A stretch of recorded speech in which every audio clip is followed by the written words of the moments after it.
I went to, I took the movie or the CD of the U-2 flying from Peshawar, which by the way was brought down by the Soviets through intelligence, ground intelligence. It was brought down. So we've been pleading your case in the European Union. But as you know, there are no free lunches in the world. Nobody wants to give you a space. You have to fight for it. I'm there to fight that fight for you. But I need your support, I need your help, and we shall inshallah get the concessions that you are talking about. That is my major slogan with the world. I don't go, I travel commercial, because if I'm going there to ask for money, and I'm taking a 777 to land me in New York, what are they going to say? That here comes a man asking us? I haven't ever asked them for money. I've always asked them for access to the markets. Our slogan is trade, not aid. Because aid is what has spoilt us and brought us where we are. It's trade which will take us to where Japan, where Korea, where everywhere else.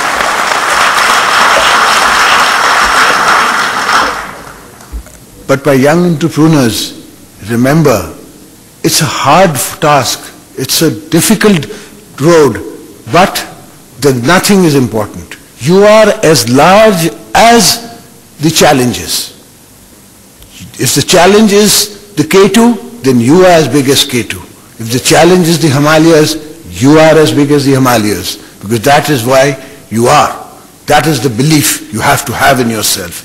So belief in yourself.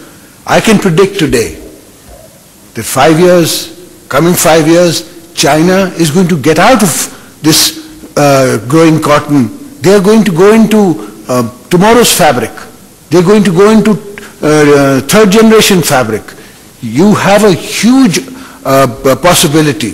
The train that I talk about from Turkey to Pakistan, which I've been talking to President Abdullah Gül in Turkey about, is not because I'd like a joyride to Turkey. It's because I want your cargo to go via that train. It can be done in the private sector, but only when you all take the ownership of it. And today, just by management, what you called, we've managed to reduce what used to be a 27-day journey into, I think it is a 11-day or a 12-day journey. And this is on the old track.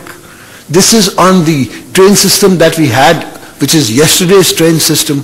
Can you imagine that if you could get to Europe and the European markets in 3 days, with today's technology, you can put up cargo trains which run at 200 miles an hour, and you could be in Europe in 3 days. And I can visualize, because I am a dreamer. How do you think I spent 11 years in solitary confinement? Because I could dream. And what was I dreaming? About the future of Pakistan, about future of my own generations. And mind you, I do you no favors. Whatever I do for this country, I do for my coming generation. I do for tomorrow's children. And I can realize that 200 million people growing at the rate that we are growing, what is going to be our future? How are we going to eat? Where are we going to live? Revolutions came around you, and it's easy to talk about revolution. What you don't understand about revolution, that revolution eats its own children first. All the forces together got together in a certain country and brought down then the system. Well, that system did not come back. Democracy did not come back. A new system evolved. And that has not been market friendly. That is not great towards taking humankind, taking the entrepreneurs to another level. So in this country also, a lot of people have criticized me for a lot of things. And I have welcomed criticism. For democracy is all about criticism. So you have a right, everybody. I was telling my colleagues just the other day, last night when I was saying, praying farewell to those ministers who are not with us today, that there was a time that the newspapers used to have to come to Islamabad to get quota for the paper print. Paper printing paper was under the command of the Ministry of Information. That's how they'd control the papers. The first thing Mahatma Benazir Bhutto did in 88, it removed that policy. And who was the first victim? Me, the little old me. But fine, that's the price democracy has to pay. We have to give our political capital to take difficult decisions so that tomorrow you may have a better tomorrow. Since we've come into governance, with a little cohesion, little talk, trying to talk the finance into something, they have managed to increase your remittance by 100%. In spite of the fact that we've raised the price of everything, we are taking away subsidies on the cost of our political capital. But I don't mind, because these are nationally important decisions. We have to take them in the interest of tomorrow. Otherwise, the tomorrow that I can see, one is the bright one, and one is a tomorrow which is very dark. Things have happened all around us. We seem to think it cannot happen. I remember Afghanistan. I remember in Afghanistan, which was the Dubai of that time in 1967. As a child, I went there with my college. And look at Afghanistan today. So they were a small population. Some of them we took. Some of them Persia took. Some of them other countries took. The Americans were very happy about it. They gave them visas. They went to America and are now third generation Americans. They've been living there. But who will take 200 million poor people? Gentlemen and ladies, let me tell you, nobody. So we have to be aware that this war that we are fighting, which is a war of these fanatics who think that they know better and they are going to dictate to us how to live, we all have to get together. If one thing I can take pride on from this government and my leadership, the Prime Minister and my esteemed colleagues here and the party, is the ownership to this war, the civilian ownership of this war.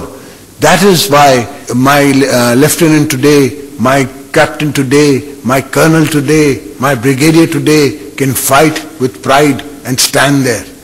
Because we've given them civilian ownership.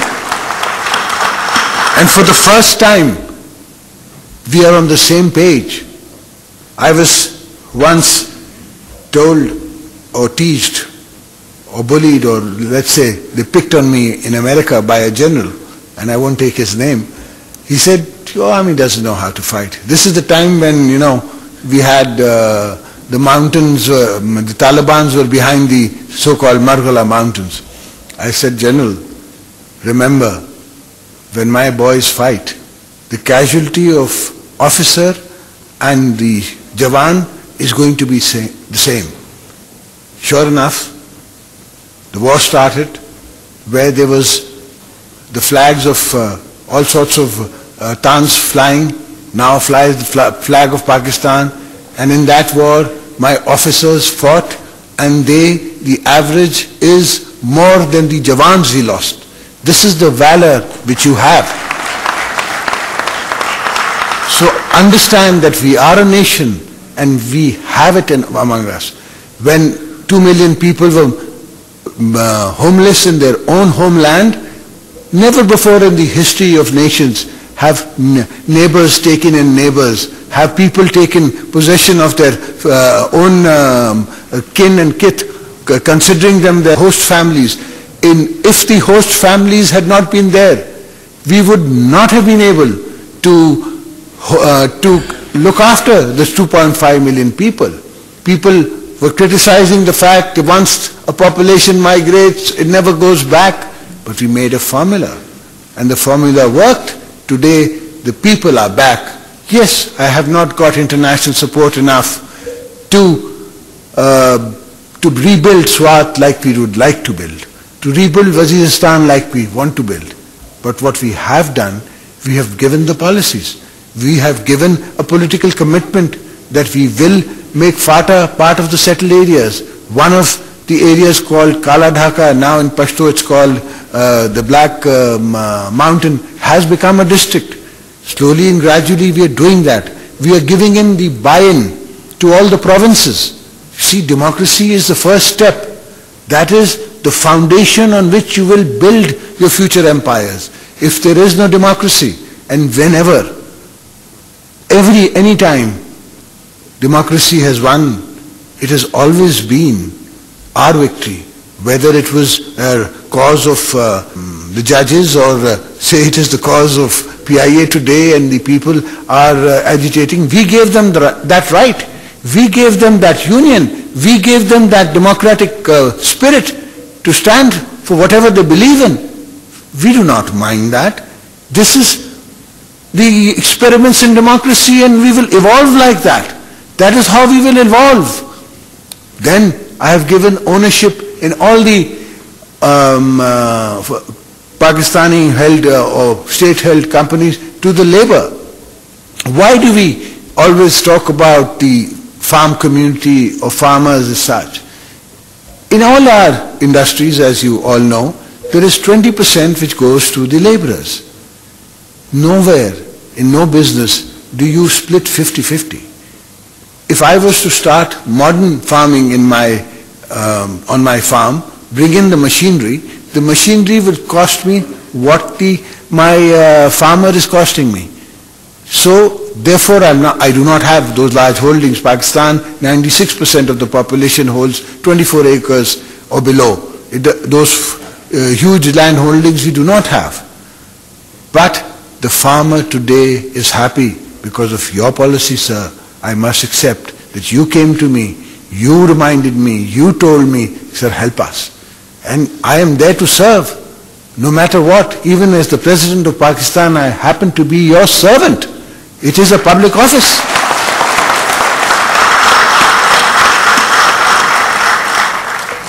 Let me add here that we are putting up 3 new dams, one in Balochistan and 2 in Sindh, and inshallah we will have 200,000 acres more under cotton in that area where nothing, or at least cotton, never grew. So that will be additional. Now I accept all your suggestions, and the Minister Textile and yourself and myself shall have a meeting coming week. I shall ask my staff to take that appointment in my book and come along, be with us, because you are the generation we are fighting for. We want you, the young generation, to take the leadership. I'm so pleased with the fact today's APTMA chief happens to be a young man that you cannot imagine, because this is the generation which is going to be the future. Our time is coming to an end, whether we like it or we accept it or we don't. It has to. That is the cycle of nature.